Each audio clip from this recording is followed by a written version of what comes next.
Γεια σας. Ένα από τα πιάτα που μου αρέσει να μαγειρεύω για τους φίλους μου είναι μοσχαρίσιο σομπούκο, το οποίο το συνοδεύω με πουρέ σελινόριζας και στο τέλος ρίχνω μία όμορφη και γευστικότατη σάλτσα από πορτογάλι.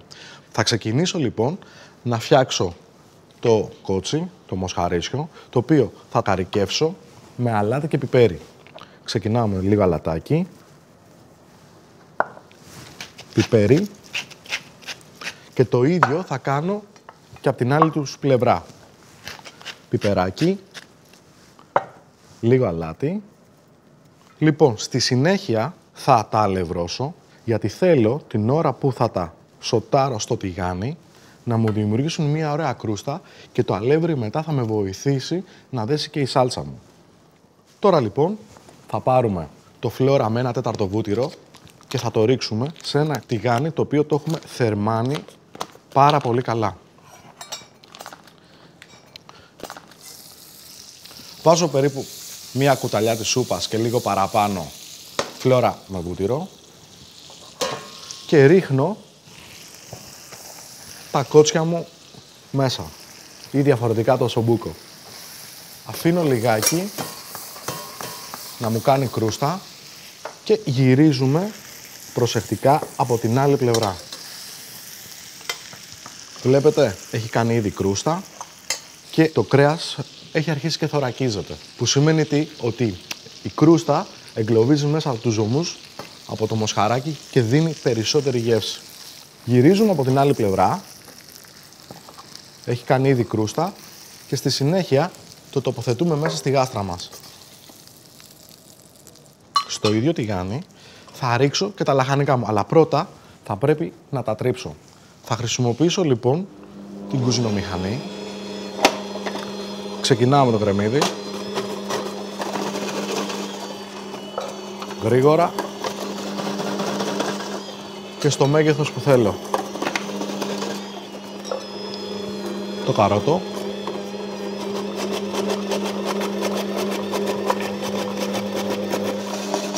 Πράσο.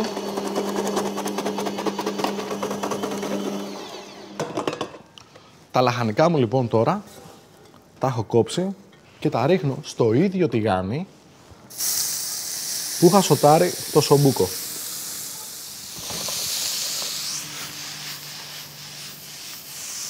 Καρικεύω με πιπέρι, με αλάτι και προσθέτω ακόμα λίγο φλόρα με 1/4 βούτυρο. Γιατί θέλω, καθώς θα λιώνει, να μου τα γλασάρει και ελαφρώς να μου τα καραμελώσει. Ανακατεύουμε.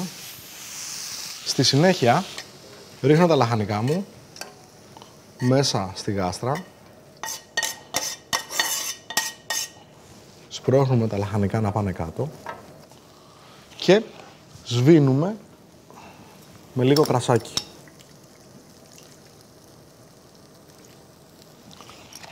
Προσθέτω ντοματίνια, τα οποία δεν θέλω να τα κόψω, γιατί σιγά σιγά η ντομάτα καθώς θα μαγειρεύεται θα βγάζει τα υγρά της.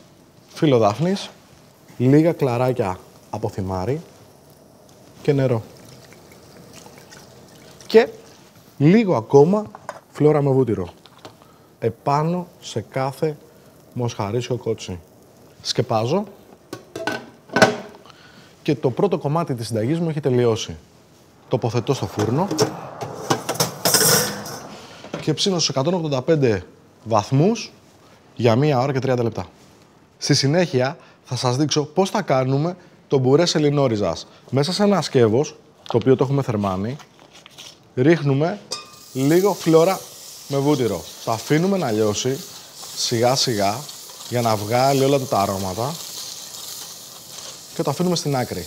Χαμηλώνουμε λίγο την εστία και μετά στην κουζινομηχανή μας ρίχνουμε τα κομμάτια από τη σελινόριζα και το κρεμμύδι, τα οποία θα τα τρίψουμε.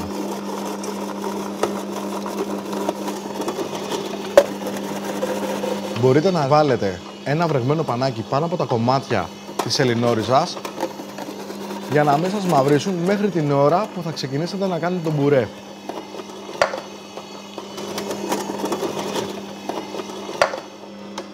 Ανοίγουμε και Φέρνουμε μπροστά μας το σκεύος με το φλόρα με βούτυρο, το οποίο το έχουμε λιώσει, και ρίχνουμε την τριμμένη σελινόριζα και το τριμμένο κρεμμύδι. Ανακατεύουμε. Στη συνέχεια καρκεύουμε με πιπεράκι. Βάζουμε αρκετό πιπέρι. Ρίχνουμε το αλάτι. Και ανακατεύουμε μέχρι η σελινόριζα να μαραθεί. Κατόπιν ρίχνουμε το υπόλοιπο κρασάκι μας και σβήνουμε. Ανακατεύουμε μέχρι η σελινόριζα να μαραθεί τελείως. Προσθέτουμε νερό.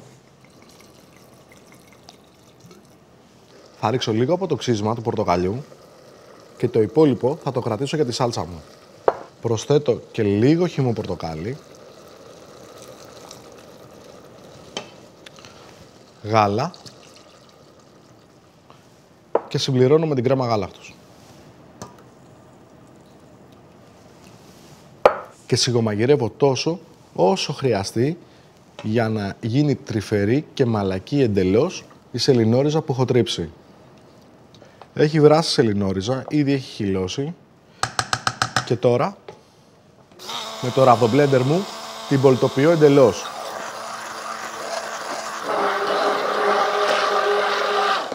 Μέχρι να έρθει η υφή της και να γίνει έτσι, να γίνει κρεμώδης και συμπαγής. Και ο πουρές μου είναι έτοιμος. Έχει περάσει 1 ώρα και 30 λεπτά και βγάζω από το φούρνο τη γάστρα μου.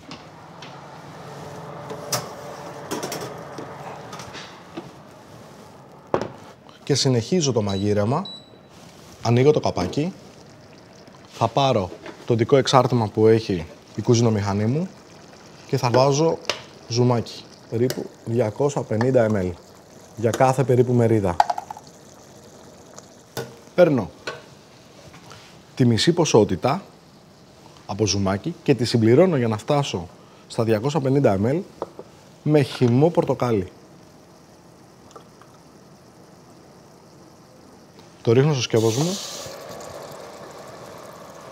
Συμπληρώνω με ξύσμα πορτοκαλιού. Ανοίγω το σπιτικό σάλτσα για ψητό και ρίχνω μία μεριδούλα και ανακατεύω μέχρι να μας δέσει η τελευταία πινελιά μου. Θα πάρω ένα κομματάκι από φλόρα με βούτυρο και θα το ρίξω μέσα και θα το ανακατέψω σιγά σιγά για να μου δώσει γυαλάδα και να μου δέσει ακόμα περισσότερο τη σάλτσα μου. Και το αφήνω στην άκρη και παίρνω τώρα από το μπλέντερ μου και ομοιογενοποιώ τη σάλτσα μου για να έχει πολύ ωραία υφή στο πιάτο μου. Και πάμε μετά να δούμε πώς θα το σερβίρουμε. Μοσχαρίσιο σομπούκο με πουρέ σελινόριζας. Από το φλόρα με βούτυρο, καλή μας όρεξη.